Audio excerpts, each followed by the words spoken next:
Olá, boa tarde a todos. O pessoal está chegando. Vamos aguardar mais um pouquinho. Hoje é o primeiro dia, estamos estreando o nosso Orgânicos em 30 minutos, tá? Uma meia hora de conversa. E o meu primeiro convidado vai ser aí o Fábio Ramos, um amigo aí de algumas décadas, tá? Mesmo antes de conhecer ele, já era meu amigo, porque depois ele vai contar essa história aqui do oeste do Paraná, que foi um lugar assim que aconteceram muitas coisas, né? O orgânico iniciou com muita força aqui, principalmente com a soja, as primeiras exportações de soja orgânica. E, bom, daqui a pouco o Fábio entra, tá? Eu não vou poder falar todo o currículo dele, porque senão não vai sobrar tempo para a conversa. E eu já vou fazer aqui o meu convite. Olha aí. Fábio, tudo bem, meu caro? Boa tarde, Cobb. Boa tarde, Organes. Ah, legal. Então, o Fábio Ramos é zootecnista, já está aí, né, nesse orgânico, já tem 38 anos de história, não parece, né, Fábio? E, e ele é meu convidado pelos em nome do sítio do Moinho, né, que é associado do Organes. Essas lives a gente vai fazer com os associados, mas a gente vai abrir também para outros convidados de vez em quando. E o Fábio também tem a sua empresa de consultoria, a AgroSuisse, com uma experiência inclusive internacional e conhece o Brasil inteiro desse mundo de orgânico e sustentáveis. Conhece aí os diversos recortes da cadeia, tem experiência com diversos stakeholders e também é diretor técnico do Instituto Brasil Orgânico. Fábio, eu quero começar essa conversa falando um pouco assim essa passagem dos anos 60 para os anos 70, né, que começou a questionar esse uso abusivo da maneira não amigável que se praticava a agricultura. E isso, quem trouxe esses primeiros lampejos foi o Lutzenberg, lá do Rio Grande do Sul. Depois veio vindo uma turma muito forte com a Primavera, Caporal, e veio para São Paulo, e junto com o Santiago, que é outro amigo da gente, fundaram a associação, né? A Associação dos Orgânicos, de agrônomos, né, engenheiros agrônomos. É interessante que o orgânico ele não começou assim com os consumidores nem com os produtores, mas ele começou com engenheiros, preocupados da maneira que estava vendo como se fazia o manejo, né, da agricultura.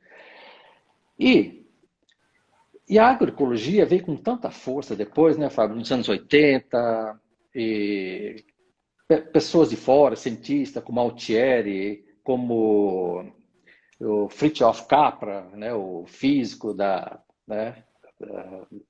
quântica, e eles ficavam impressionados o potencial que o Brasil, né, a promessa que o Brasil tinha assim com a agroecologia, sabe? Nossa, eles não viam em outro lugar do mundo, assim, olha que incrível, que lugar, né? E uma coisa que a gente já falou, né? Olha que missão que o Brasil tem, né, para o mundo. E olhando isso hoje, né, e isso que, né, vai discorrer a nossa conversa, a gente teria que estar mais avançado, né, do jeito que a coisa vinha se prometendo, ou se está de bom tamanho, que a construção realmente assim é lenta, sabe, depende de uma conscientização muito forte, de um esclarecimento, de entendimento por parte do consumidor que é orgânico, e quem sabe a partir daí a gente traçar as perspectivas, né? Fábio, seja muito bem-vindo aí. Bom, Cobb, primeiramente, muito obrigado pelo convite. Me sinto honrado de estar aqui batendo esse papo, né? Eu acho que a Organes faz parte dessa história toda. Como você falou, acredito que a grande influência, né, que pelo menos eu tive na minha vida acadêmica foi realmente desses pioneiros dos anos 60 e 70. Você citou alguns, eu também colocaria aqui uma ênfase na professora Ana Maria Primavesi, na professora Joana Doberheim, pesquisadora da Embrapa, que na ocasião, quando eu estive na minha formação na Universidade Rural, tive a oportunidade de ser estagiário em alguns projetos que ela participava. Aí foi uma semente que eu tive de uma visão que eu acredito que é exatamente essa transformação que nós estamos vivendo hoje. O mais incrível assim que eu vejo, fazendo um paralelo em construir uma história onde essas pessoas que eram os atuantes nessa história eram consideradas pessoas meio malucas, pessoas que tinham um pensamento totalmente fora do estabelecimento que estava posto. Então, foi muito emblemático esse exemplo do movimento orgânico no Brasil, porque um conjunto de pessoas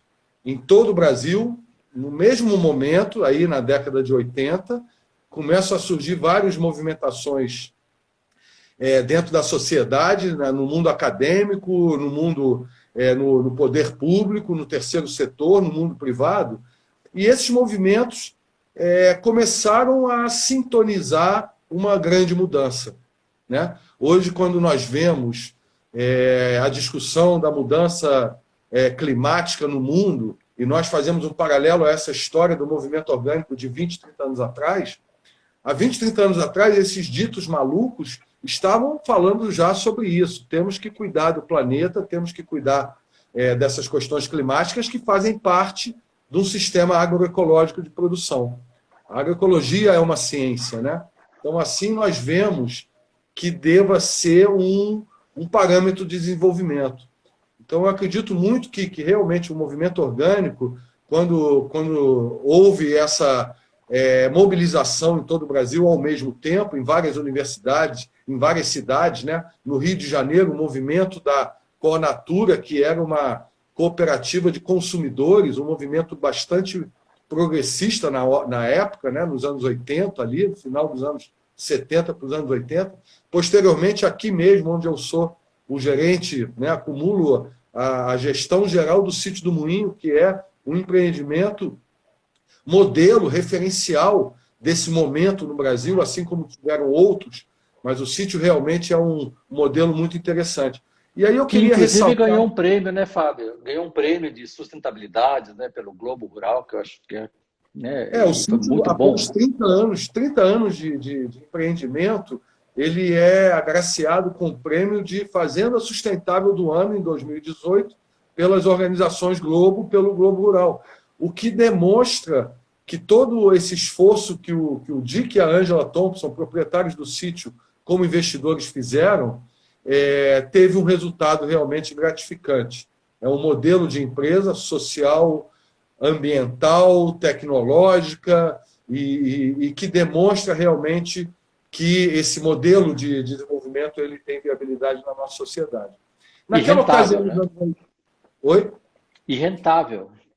Não, e rentável, onde nós achamos caminhos depois de muitos anos, há que ressaltar isso, porque justamente o que eu ia falar, todos nós que estávamos envolvidos nessa década de 80 aí, não imaginávamos o tempo que ia levar para construir a proposta que foi colocada na mesa.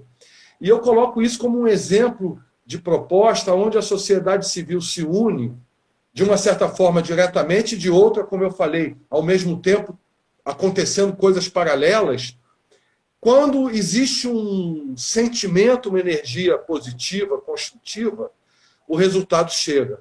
E o movimento orgânico provou isso quando o movimento orgânico consegue consolidar uma legislação, quando o movimento orgânico consegue consolidar tecnologias de produção, que estes pioneiros, né, diversos nomes eu podia estar citando aqui, algumas empresas que não existem mais, que pagaram o preço do pioneirismo, diversas pessoas com muito ideal conseguiram construir um setor no Brasil. Hoje, o resultado disso está aí, está posto, um reconhecimento da sociedade ao movimento orgânico. E eu acho isso muito interessante, porque não sabíamos que ia levar tanto tempo para chegar hoje, mas ninguém esmoreceu, né? Todo mundo continuou com a perseverança de construção, e eu acredito que realmente toda essa explosão do mercado de produtos orgânicos, que a gente pode abordar agora, daqui a pouco, de uma forma mais o que está acontecendo hoje, foi fruto desse resultado, desse contingente de pessoas. E aí eu quero até fazer um paralelo, né, Kobe? Você, enquanto em 1987, 88, 89, já estava pensando numa logomarca para a empresa Terra Preservada, né? Eu também estava viajando para o oeste do Paraná para conhecer a produção de soja orgânica no Brasil, para conhecer a produção de mandioca, de farinha de mandioca, que foi exportada para o Japão posteriormente, de melado, enfim. Então, eu acredito realmente que essa conjunção de energia e de esforço, né, baseado sempre numa visão um pouco de futuro, onde a gente estava enxergando que a agroecologia era um dos caminhos para o desenvolvimento das cadeias agroalimentares no Brasil, né, com base em todo o monitoramento socioambiental, com base em princípios do mercado justo, de uma economia solidária, enfim, tudo que está sendo colocado hoje para a discussão da sociedade. Então, eu acho que a história do movimento orgânico representa isso, né? Eu ressalto naquele momento o poder público, que através de um contingente de pessoas também totalmente dedicadas, né? Que hoje compõem o Instituto Brasil Orgânico, batalhando por um marco legal, que é uma das condicionantes para realmente desenvolver um setor e uma cadeia agroalimentar no Brasil. Não, que bacana. Então, você tocou num ponto aí das políticas públicas, tá? E a gente já teve mais política pública nos orgânicos, Fábio? Está faltando um pouco mais de política pública atualmente? E porque eu vejo também, por outro lado, acontecendo políticas privadas. Né? A gente pega, por exemplo, a cadeia do leite orgânico. Tá? Eu não quero citar marca aqui, mas grandes marcas, uma grande marca investiu justamente nessa fase e na cadeia animal, principalmente no leite, é um pouco mais demorada a conversão. Né? Então, me corrija aí se eu estiver errado, né? Teve um investimento nessa parte de capacitação e de premiar já os produtores desse leite em transição para o orgânico, e principalmente aqui no estado de São Paulo. Né? Olha, Cobre, eu acho que o poder público fez um papel fundamental e tem uma missão ainda a cumprir. Né? O papel de ter elaborado a lei, de ter desenvolvido toda uma política nacional, juntamente com o movimento da agroecologia. O Brasil tem uma política nacional de agroecologia e de produção orgânica. Eu acho que o poder público ele precisa ser mais atuante. Eu quero crer que o Ministério da Agricultura venha a assumir esse papel. Atualmente, eu diria a você que deixa a desejar. A sua missão é muito ampla. Então, realmente, eu espero que o Ministério da Agricultura cumpra o papel que coloque o movimento, a política pública para a produção orgânica no papel mais relevante lá dentro. Esse movimento que nós vemos hoje, que está acontecendo hoje, né? Nós temos um amigo que me falou uma coisa que eu não esqueço, o Queiroz, né, que é do Instituto Brasil Orgânico, um pioneiro também na produção orgânica. A decisão do setor orgânico agora não está mais só naquelas pessoas que construíram o processo, não está mais só naquele grupo de pessoas que estavam batalhando por um mundo melhor. Isso se ampliou na sociedade. O setor privado ele resolveu se posicionar, né? Fortes empresas, indústria do alimento, fortes empresas de distribuição estão dentro do setor orgânico já. Então, eu acredito que essa integração é muito importante, fortalece, porque, no fim das contas, o que todos nós queríamos na década de 80 e 90? Influenciar a sociedade, influenciar o consumidor, influenciar a indústria, influenciar o setor agropecuário, o setor agroindustrial. E isso foi conquistado. Eu tenho visto assim, esse movimento que está falando aí, eu tenho visto assim acontecendo de uma forma muito surpreendente, tá?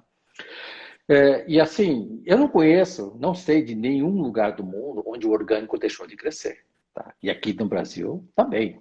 Tem anos que cresce um pouco mais, né? O ano passado saiu, foi uma curva fora da curva, por uma questão muito forte da pandemia, coisas que a gente já falou e assim, mas tem uma coisa importante que aconteceu no ano passado, ah, o orgânico como marca, né? Porque ele é uma marca coletiva. Ele como marca, que é um dos significados do orgânico, né? Além de ele ser sabe, um modelo de produção, ele é uma forma de pensar, ele é um signo, ele é uma marca, é um estilo de vida. Mas como marca, ele cresceu na mente das pessoas. Então, né, ocupou um espaço muito interessante, né? Se o consumidor não está consumindo mais ou não entrou ainda por um problema de renda ou de distribuição, está no radar dele. Então, essa construção tem muito espaço e está muito longe de ser saturado. Isso isso já tá estabelecido na sociedade. O que nós estamos vivendo nesse momento é uma adequação da cadeia de produção orgânica, que é ajustes de valores, estruturação entre os segmentos, integração, a questão da tecnologia da informação como instrumento e ferramenta de controle, rastreabilidade e ordenamento. Agora, sem dúvida, o mercado consumidor já tem a sua tendência demonstrada. Na medida que a cadeia se profissionaliza e o acesso dos alimentos orgânicos chegue ao consumidor, ele vai optar por isso. Isso é um caminho sem volta. Como você falou, Kobe, o orgânico ele passou a ser uma marca referência de saúde. E ele é uma marca referência de meio ambiente. Quando toda essa discussão da questão ambiental, dos serviços ambientais, da não emissão de gases poluentes, do resgate do carbono, quando isso estiver integrado à produção orgânica, o setor de orgânico é o que vai estar posto na cadeia do agronegócio.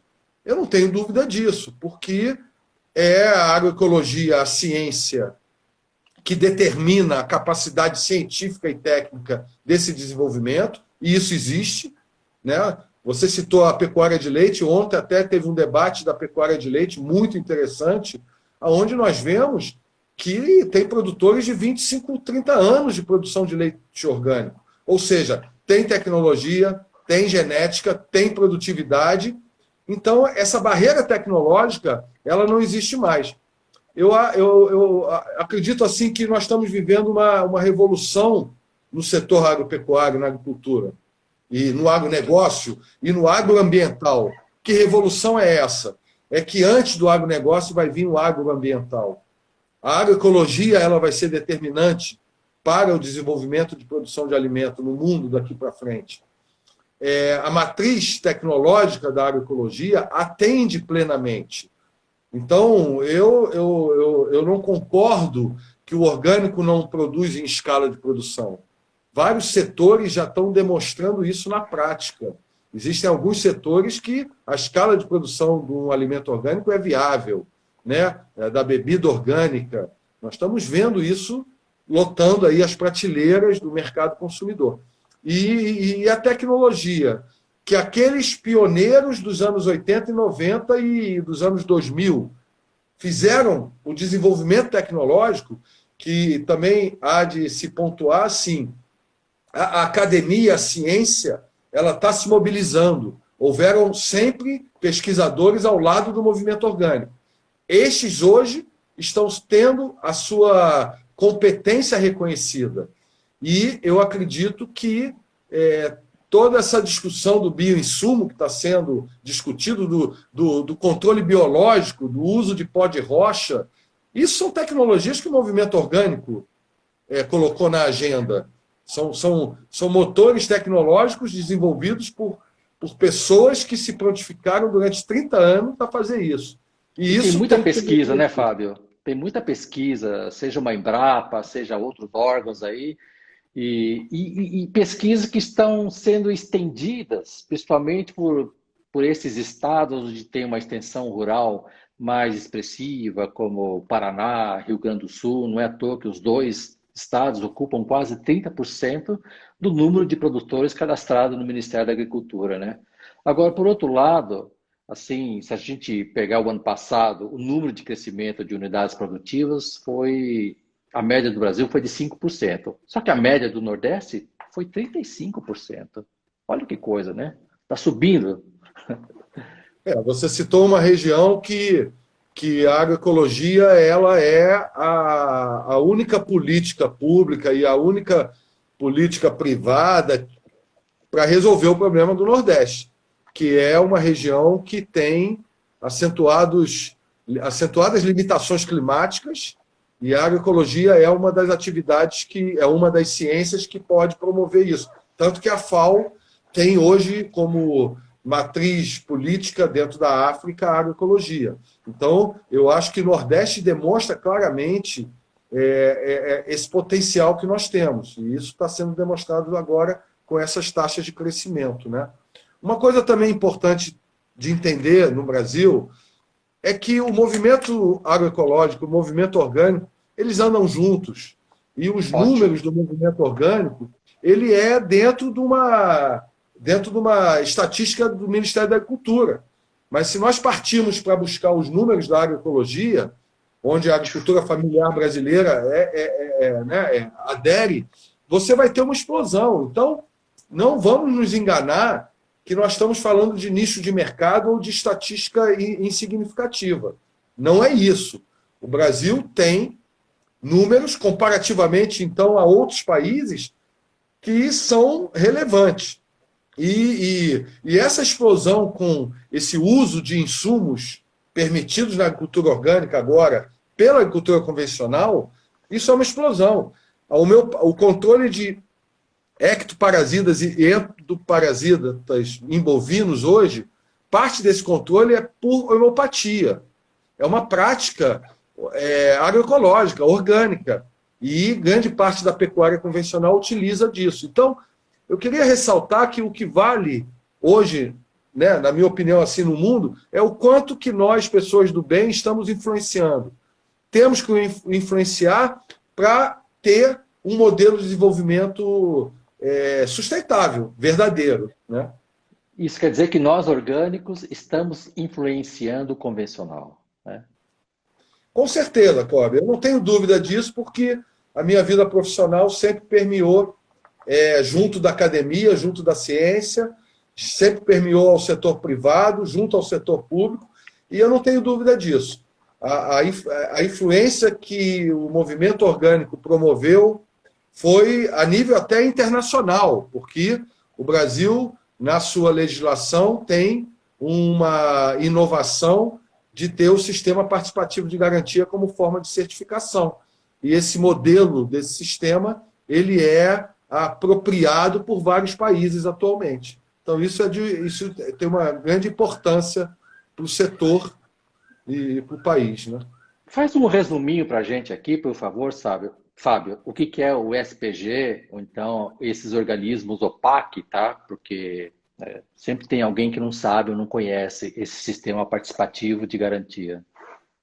O Brasil, ele, no desenvolvimento, na elaboração da legislação, né, adotou-se, além da certificação por auditoria, que já era o modelo clássico, né, utilizado pelo mundo inteiro, adotou-se um modelo de certificação onde houvesse uma inclusão social de mais agricultores, pequenos e médios, enfim, que nós pudéssemos ter realmente uma integração com o pequeno produtor. Nessa ocasião, a rede Ecovida, que já praticava nos estados de Paraná, Santa Catarina e Porto Alegre, que é uma iniciativa de um movimento agroecológico orgânico do Sul, demonstrava uma metodologia capaz de você adequar a um modelo de certificação. E assim foi criado como um mecanismo de avaliação de conformidade a certificação por auditoria, a certificação pelos sistemas participativos de garantia, que são organizações sociais territoriais e locais, que através de associações, cooperativas, núcleos de produtores, se organizam, formam comitês para fazerem as fiscalizações e tem que atender os mesmos requisitos da lei da certificação por auditoria. Então, esse modelo ele já conseguiu fazer a inclusão de um grande contingente de produtores, o que foi uma inovação. Para além desses dois modelos, o Brasil criou o modelo da Organização de Controle Social, que permite que um pequeno produtor faça uma venda direta e que tenha a sua autorização dada pelo Ministério da Agricultura e que seja categorizado como produtor orgânico. Então, na verdade, Cobe, nós temos 3 modelos de certificação. Por auditoria, pelo Sistema Participativo de Garantia SPG e pela Organização de Controle Social, onde o produtor tem que vender de uma forma direta. Ele vai na feira e ele, através do seu cadastro do Ministério da Agricultura, está habilitado para a venda. Todos esses passíveis de fiscalização pelo Ministério da Agricultura para comprovar o seu atendimento à legislação. Está aí, esclarecido. Agora, Fábio, vamos puxar um pouco aqui, falar do nosso cenário. A gente tem muito contato com produtores e com o varejo, tá? Além de consumidores e o público em geral, a imprensa, a academia. Existe uma demanda no varejo e eles precisam de mais produto, precisam de mais produtores. Tá? E, por outro lado, a gente ouve dos produtores, olha, a gente precisa de escoar os nossos produtos. Né? E as duas coisas existem. Existe a oferta, existe a demanda e tem alguma coisa aqui que não está acontecendo. Tá? A gente já conversou sobre isso algumas vezes, tá? Uma época que a gente conversou, não estava tão intensa essas plataformas, sabe? Essas vendas online. Em nossa pesquisa de 2019, 1% dos consumidores compravam online. Atualmente, é muito provável que esse número chegue entre 20% a 25%, né, de consumidores comprando online. Isso porque é um paradigma que foi quebrado não só para os orgânicos, mas chegou com força também nos orgânicos. Né? Então, queria que você desse uma pincelada. Nós temos que fazer um recorte para antes da pandemia, onde todas as iniciativas de acesso a mercado e construção de mercado por parte dos produtores orgânicos, por todo mundo que estava envolvido, foi muito árduo, porque o que está estabelecido no mercado são regras para um modelo de produção, um modelo de cadeia, que não era o modelo de produção orgânica, a cadeia de um alimento orgânico. Então, foi muito difícil construir esse mercado. Né? Porém, mais uma vez, o pioneirismo e a perseverança dessas pessoas estavam construindo novas formas de acesso ao mercado. Então, agora eu volto ao recorte e entro na pandemia. Quando entrou a pandemia, essas novas formas de lidar com o mercado, de escoar produto orgânico no mercado, estavam já maduras. E aí a gente começa a ver a consolidação de acesso ao mercado daquelas formas alternativas, que é a entrega a domicílio, que são as feiras livres de orgânico, que é a conversa com mercadinhos pequenos, com restaurantes, com chefes de cozinha, com a gastronomia, né? Com restaurantes de empresas. Aquele modelo de comercialização junto às redes de varejo, principalmente as grandes redes de varejo, que até antes da pandemia demonstraram ter vários gargalos de viabilidade para ambas as partes, porque de um lado o grande varejo com as suas regras, de outro lado os produtores orgânicos, eu tenho o produto e ele quer o produto. Mas se as regras que estão colocadas entre essas duas partes não são adequadas para aquele modelo, isso nunca vai dar certo. E foi isso que aconteceu. Né? Eu sou testemunha de várias conversas do movimento orgânico com o grande varejo. Eu sou testemunha e tenho vários companheiros, amigos, até hoje, que conviveram isso comigo. O Sítio do Moinho, a Vale das Palmeiras, a Horta e Arte, a Horta Orgânica, a Agrinatura, a Santo Onofre, várias empresas, algumas sobreviveram, outras quebraram, em função dessa não integração entre esse mercado que é o grande varejo. Volto ao recorte da pandemia e digo a você o seguinte, Cóbio, as redes de médio e grande varejo, elas precisam ter o orgânico nas suas lojas. E aí elas começam a fazer um exercício de adequação às suas regras de relacionamento comercial. Então, eu acredito que esta construção de um relacionamento social antes do comercial, porque tudo que nós estamos falando até agora representa também um pouquinho assim, a pauta de uma construção social antes de uma construção econômica, né? Vamos construir relações sociais que a relação econômica ela vai ser muito mais promissora, ela vai ser viável para nós dois. Então, eu acredito na sociologia econômica. Eu não acredito que a economia tenha esse poder de equilibrar uma sociedade. Ela não tem tanto poder, ela pode destruir uma sociedade. E eu acho que o que está acontecendo na sociedade hoje é comprovar um pouco isso. Temos que construir uma agenda social, ambiental, tecnológica e econômica. Né? Muita gente já percebeu isso, né, Fábio? Equilíbrio. Muita gente já percebeu, já se tocou e está dentro dessa construção. Né? E a gente vê muito ESG sincero acontecendo. Tá? Eu costumo brincar que é uma mistura de Hannah Arendt com José Mojica, ou José Mojica, né? É construção de acordos, né? E até porque não tem outra saída. Né? E o consumidor está cada vez mais atento, ele está cada vez mais ávido, sabe, por um produto que quando ele desmonta esse produto, né? A experiência de marca dele não é uma coisa isolada daquilo que ele está degustando, mas é todo um conjunto. Qual foi o impacto que isso teve? Qual vai ser o impacto que isso vai ter? Né? É presente, passado e futuro de um produto. Então, a experiência de um produto, ele se dá né, por um todo. Assim. O que nós estamos vendo hoje, o que a pandemia exige que nós todos façamos o exercício. Né? A pandemia coloca um vírus onde nós temos que nos questionar do nosso hábito alimentar, da nossa atitude com lixo, com a nossa atitude, né, de queimar combustível. Olha quanta economia de combustível o mundo está fazendo. Olha nós dois aqui conversando. Então, eu acredito realmente numa mudança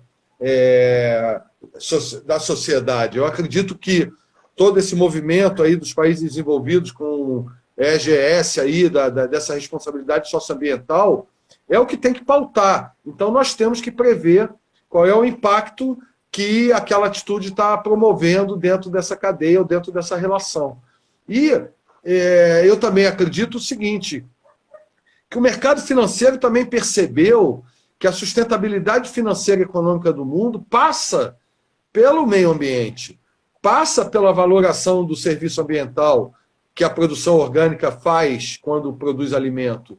Então, nós já temos alguns países comprovando que a sua valoração empresarial, né, as suas empresas estão valorizando suas cotas a partir das suas atitudes relacionadas ao meio ambiente. E isso eu acho que é pauta para o Brasil. Infelizmente, nós temos aí um momento onde nós não temos uma clareza e as atitudes relacionadas ao meio ambiente são totalmente obscuras e isso tem que acabar. Nós temos que voltar a ter o eixo de um desenvolvimento sustentável realmente, que é isso que o mundo quer e que está nos pedindo. Então, nós não temos mais tempo de ficar discutindo se isso é ou não é, se você acredita ou não na mudança climática, se o orgânico é bom ou ruim. Não tem mais tempo de discutir isso. E você falou numa palavra muito interessante, Cláudio, que é a questão do acordo. Eu trabalho praticamente há 40 anos, né, com consultoria de cadeia agroalimentar. E eu tenho vários exemplos que o acordo voluntário, que o acordo entre as partes, do fio do bigode, como meu avô me ensinou, que meu avô era produtor de leite, né, vendia ovos também, é o que vale. Pode ter, tudo bem, a legislação, você tem que ter pessoas que somente através da pressão de uma legislação têm uma atitude. Mas a atitude ética, ela vem de eu combinar com você aqui um acordo e não falhar com você. E eu acredito que essa é a forma que nós temos de uma sociedade se fortalecer. E o movimento orgânico, mais uma vez, ele se pautou sempre nisso. É lógico que nós temos desvios dentro do que está acontecendo, mas eu costumo dizer que é uma cadeia agroalimentar onde a grande maioria, aí, 90% aí, está atuando com ética. Nós temos aí os antiéticos, que o Brasil está posto aí que permite isso, que é um país ainda que permite esse tipo de atitude. Mas eu acredito realmente que o movimento orgânico vem para influenciar de uma forma muito positiva, inclusive toda uma cadeia de agronegócio aí que o Brasil é um grande ícone aí mundial, o maior exportador de carne, exporta soja, exporta milho, mas que deveria estar se apropriando realmente do conhecimento da agroecologia para poder estar pronto para esses mercados futuros. Então, legal. Acho que isso vai ser o gancho para a gente traçar um pouco as nossas perspectivas. Porque, assim, a história mostra que depois de todas as pandemias sempre houve uma retomada, né? Uma espécie de um boom, não sei que tamanho, qual que é esse boom aí, do pós-guerra, né? Também não sei o tamanho dessa guerra, tá? Até porque a gente ainda está passando por isso.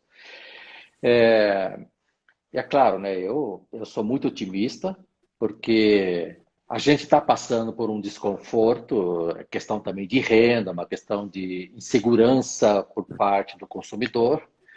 E isso está começando, vai começar a abrir, já está, de certa forma, começando. Muita gente que teve dificuldade em junho, em julho, em agosto, já começou a se recuperar dentro do orgânico, né? Tenho falado aí com grandes players.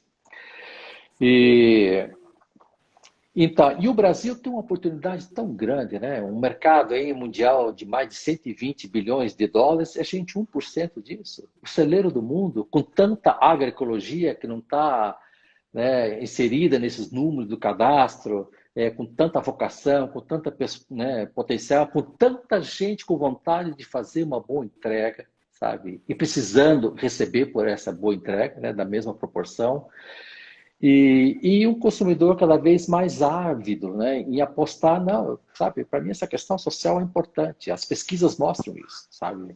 Tá, tem aí um ambiente obscuro, mas é um percentual pequeno, né? Então, eu vejo com bons olhos que a hora que a gente, né, chegar nessa abertura aí, o orgânico vai vir com muita força.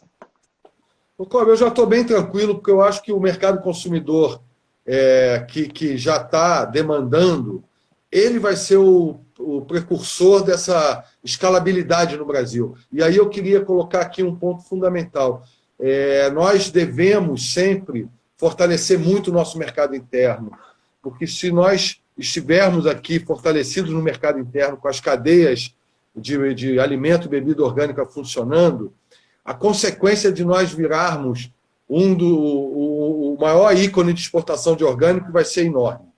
Só que eu acredito nisso, eu acredito que nós temos que trabalhar muito a questão do mercado interno, que é a nossa academia, a pesquisa, o ensino, que também tem um resultado do movimento orgânico extraordinário. Eu queria ressaltar aqui o número de escolas agroecológicas, o número de faculdades que colocaram no seu currículo grades de produção orgânica e agroecologia, Universidade de Viçosa, Universidade Federal Rural do Rio de Janeiro, a Exalc, enfim, nós temos um avanço muito grande na área de ensino e de conhecimento. E vários pesquisadores aí que estão realmente produzindo um conhecimento que vai permitir do Brasil ser um grande produtor de alimentos e bebidas orgânicas e um mercado consumidor interno muito forte.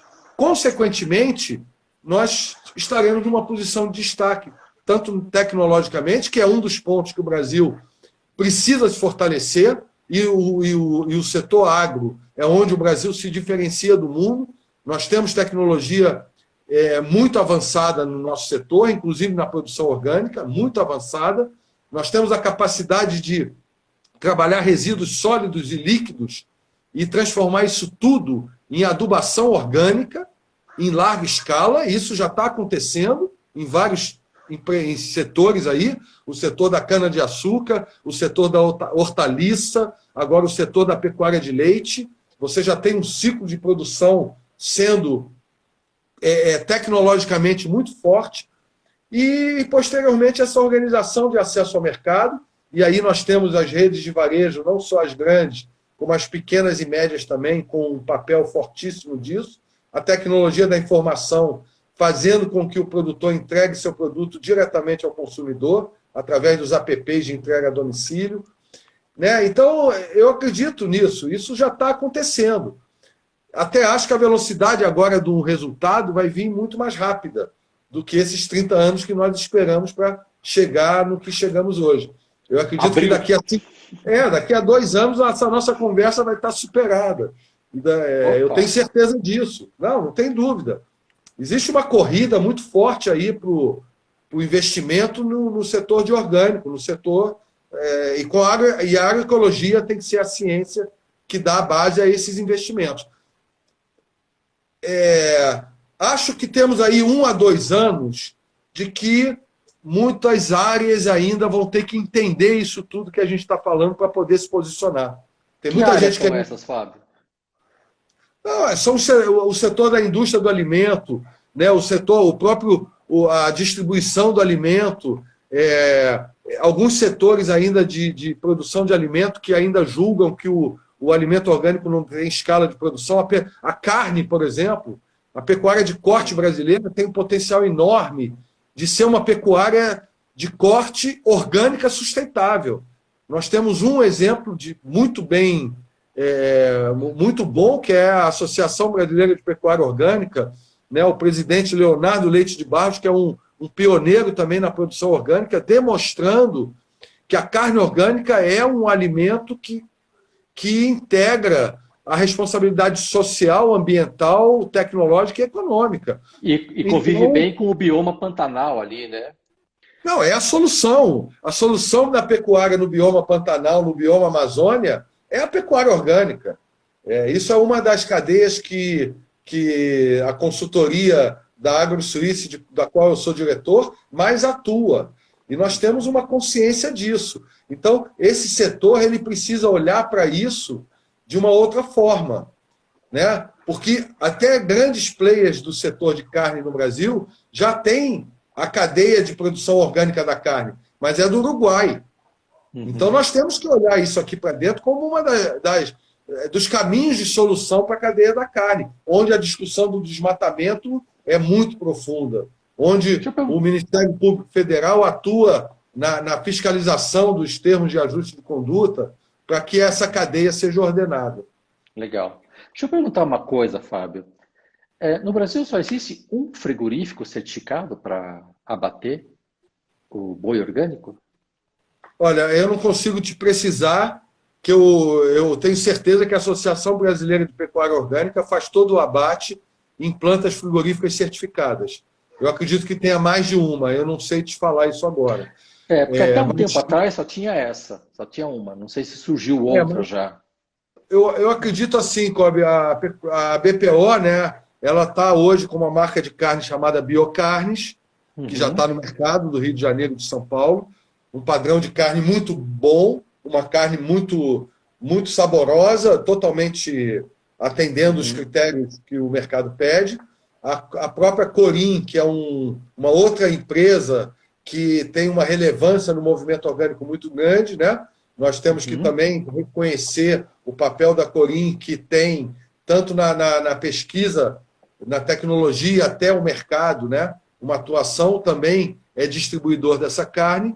E a própria empresa Vessel, que hoje vende o hambúrguer orgânico da carne que provém desse projeto. Né? Então, bacana. Eu acredito que agora esse modelo, que a gente chama do modelo jurisdicional, que é de uma jurisdição, de um território, né, onde tem até um incentivo fiscal tributário do Estado para esses produtores, e aí é uma outra modalidade onde a cadeia se beneficia economicamente e que os estados deveriam estar promovendo isso, incentivos fiscais e tributários para o produtor orgânico, né? Então, é um modelo exemplo aí que a gente pode seguir. Agora, tem outros setores. O setor da fruta também, ele precisa olhar a produção orgânica de frutas brasileira como um ótimo caminho, né? Então, não vejo problemas nenhum de que esses setores venham a ampliar sua atuação na produção orgânica. Olha, quem frequenta feiras de orgânicos, essas feiras de rua, ou mesmo o mercado, o varejo, aí, é notório, sabe? Não só a variedade, a diversidade, mas a qualidade dessas frutas. Tá? Pega um exemplo, né? O mamão orgânico, né?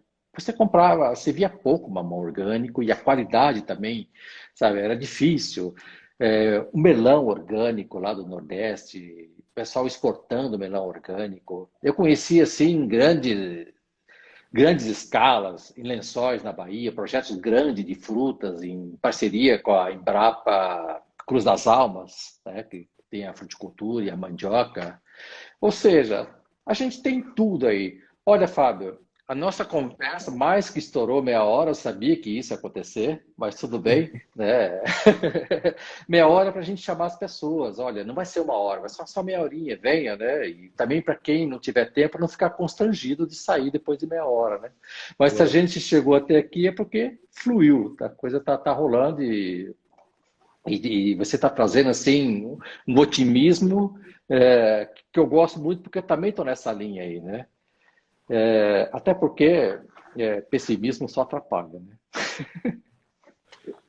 É isso aí, Kobe. Eu acho muito bom que essa seja a nossa agenda. Eu acho muito bom que o movimento orgânico compartilhe uma agenda positiva, construtiva, como foi o exemplo do movimento orgânico, que era uma mobilização da sociedade civil, institucional e pessoal. Eu continuo acreditando nisso, mais do que nunca, né? O Brasil tem que acreditar que é o movimento da sociedade civil que vai colocar esse país num modelo de desenvolvimento que tem que ser a nossa cara. E aí eu acho que o movimento orgânico provou isso. E o Brasil é um país que não pode renegar a sua aptidão e vocação, não pode renegar essa estrutura fundiária de pequenos produtores que fazem. Se você pegar o desenvolvimento tecnológico do suco de uva orgânico, isso foi de pequeno produtor, isso não foi uma mega empresa, isso foram os produtores do Rio Grande do Sul, de Santa Catarina, que durante anos desenvolveram essa tecnologia. Então, perder esse patrimônio de conhecimento, né? E aí eu coloco aqui um pitaco aqui para a questão indígena também, que nós estamos olhando, né, um absurdo de não reconhecer os povos indígenas como os nossos grandes guardiões da natureza e do meio ambiente e de conhecimento tecnológico, né? Atávico, então, né? Não, é impressionante, nós não podemos renegar isso. E aí tudo bem, e aí depois vem a sociedade, vem as empresas, e que prevaleça nas regras do jogo, né, os princípios de uma sociedade justa, de uma tecnologia limpa, né, para poder salvar o planeta, porque, né, é o único caminho que nós temos daqui para frente. Você trouxe bastante vezes aqui a questão da ciência, a agroecologia como ciência, e assim, eu gostaria de acrescentar que é uma ciência includente, né, que inclui os saberes desses povos tradicionais, né, dos indígenas, dos quilombolas, dos ribeirinhos, os saberes do cotidiano, justamente porque tem uma visão sistêmica, né, não simplesmente uma ciência mecanicista, que você pega ali uma parte, estuda, e sabe-se lá o que vai acontecer com o resto, né? Fábio, então eu fico muito feliz de ter inaugurado essa live aqui, esse conjunto de lives que a gente vai começar a fazer, né, orgânicos em 30 minutos. E você falou que daqui 2 anos o papo vai ser outro, mas antes de 2 anos eu quero te trazer mais vezes aqui, porque olha, o pessoal está gostando, muita gente, né? Eu também adoro ouvir as coisas que você traz, afinal é a história, a experiência. e temos muito para construir aí. Então, assim, gostaria que você deixasse aí umas últimas palavras, né, para a gente encerrar antes de dar 1 hora, até para poder gravar isso aqui, né, ter isso como registro. Não, só tenho a agradecer o convite. Como última palavra aqui também, fazer uma menção especial aqui no Sítio do Moinho, que realmente é um modelo de empreendimento que eu acompanhei, eu fui precursor aqui dentro, acho que isso é um modelo. Fazer uma menção muito forte aí para o Instituto Brasil Orgânico, né, pedindo a todos, né, que se mobilizem em torno dessa nossa mobilização, desse nosso esforço, e fazer uma menção a você, Cobb, ao Organis, ao Ming, nosso parceiro que está lá nos Estados Unidos nesse momento, a todo mundo que eu tive o grande prazer de estar junto na construção desses parâmetros aí de um mundo melhor. Eu só tenho a agradecer e acredito que ainda tem um bom gás aí pela frente para contribuir com isso tudo aí. Então, realmente, agradeço a todos que nos ouviram aqui, agradecendo também a paciência do tempo aí, espero que tenha sido um momento bom para todo mundo. Imagina, assim, a Organis, né, e eu acho que o público também aqui, né, só tem a agradecer por essa, né, por toda essa conversa. Eu agradeço muito a presença de todos. Quero agradecer aqui os nossos associados, que é por meio, né, da contribuição que a gente traz esse canal e vai trazer a próxima pesquisa. A gente já começou a montar o questionário. Provavelmente em novembro a gente terá números muito surpreendentes. E assim, para quem não conhece o nosso portal, visite lá, tem muita informação, tem o nosso blog, tem o nosso shop, tem a nossa sala de imprensa, tem a nossa vitrine orgânica e tem as nossas pesquisas e também o nosso e-book, para quem tiver dúvida de um ponto ou outro, está tudo esclarecido ali. Então, gente, muito obrigado. Vamos encerrar essa live para poder gravar e deixar ela registrada. Um grande abraço, Fábio. Então, até uma próxima aí. Um abraço lá para a Ângela e para o Dick. Beleza. Um abraço a todos também. Continuamos firmes aí. Valeu. Tchau, gente. Tchau, tchau.